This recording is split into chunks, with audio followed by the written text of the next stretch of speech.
What's up, everyone? How you doing? It's Broman. We're back with some news, some discussions. I decided that I really like making Destiny content on YouTube, and like news content's fun again for me. So we're gonna do more of it. So here it is. So the first little bit of things, we have some interesting stuff that's coming out of the Destiny 2 database that people have been talking about lately.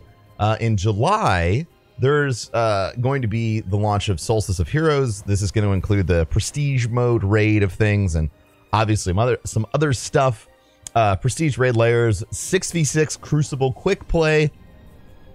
Finally, and there's some other really interesting things as well. Primarily, the proposed return of Armsday. Now, if you don't know what Armsday is, or you didn't experience it in Destiny 1, as I adjust the camera, or you didn't experience it in Destiny 1, our friendly tower arms vendor used to sell packages every week that from foundries that you could kind of search through. You'd buy a package, a Suros package for a certain weapon archetype, and you get a delivery of that. So right now, I'm not really sure how the implementation of that works in Destiny 2. Mostly because, like, we have set static rolls on stuff, so it wouldn't be really interesting. But when random rolls come in the fall, I think, you know, we'll have more options. But I think that it's really interesting to introduce old systems like that.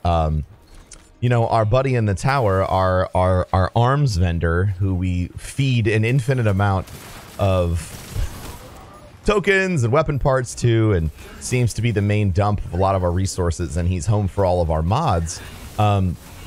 Taking it from something where it's just a continuous random roll of weapons to something that's a little bit more focused in is a really strong move for the game's longevity.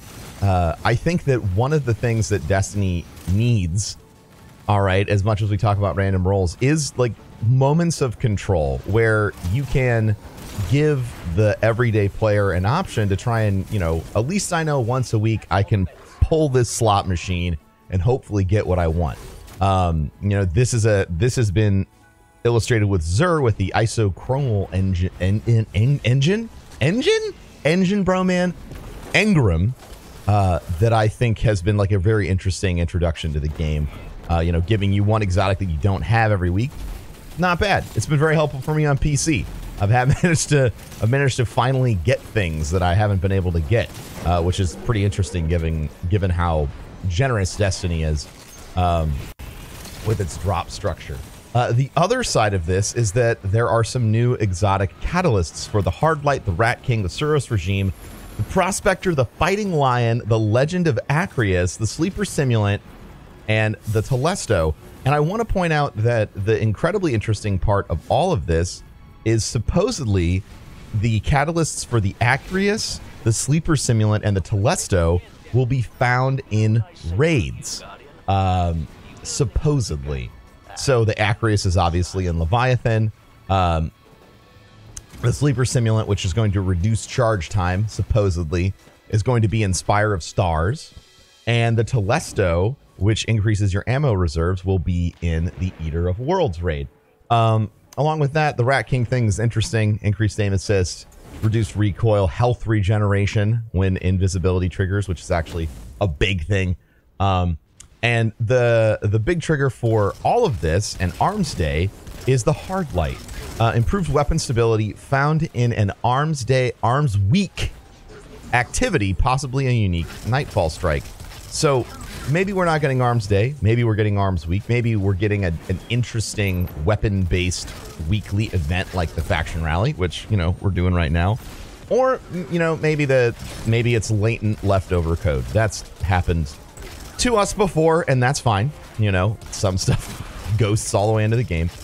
I'm really excited. You know, when they announced the whole Solstice of Heroes event, everyone was like, "Oh, cool! So it's going to be, you know, it's going to be like Moments of Triumph," which in Destiny 1 was fun, but it wasn't like fundamentally changing to the game. The introduction of all this new gear and the Prestige raid for Spire of Stars and Eater of Worlds is a really solid addition to like, you know, the structure of how things have been in the past. Just keeping it the same makes it a little bit boring, but when you change it up and when you move it forward, I think it's super exciting. I'm actually surprisingly stoked for all of this. I was looking forward to, you know, playing some Destiny during Solstice of Heroes, but I didn't really know what to expect.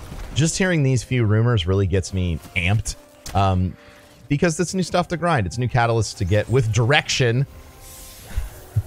And direction is, in my opinion, what matters more than anything else. Direction is what allows us to focus a grind in instead of doing, like, I don't know, an infinite amount of heroic strikes and not getting any catalysts.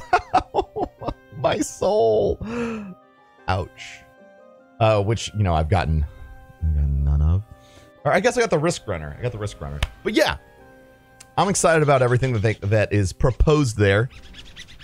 Zippy zips, apparently. I don't know. I'm just goofball. It's early. But that's what we got this for today in the Destiny news world. So thank you for watching. You know, if this inspired some discussion for you, I'd love it if you shared it with a friend. Or if you don't want to share it with a friend, fine. I love and appreciate all of you, and I'll catch you next time. Peace.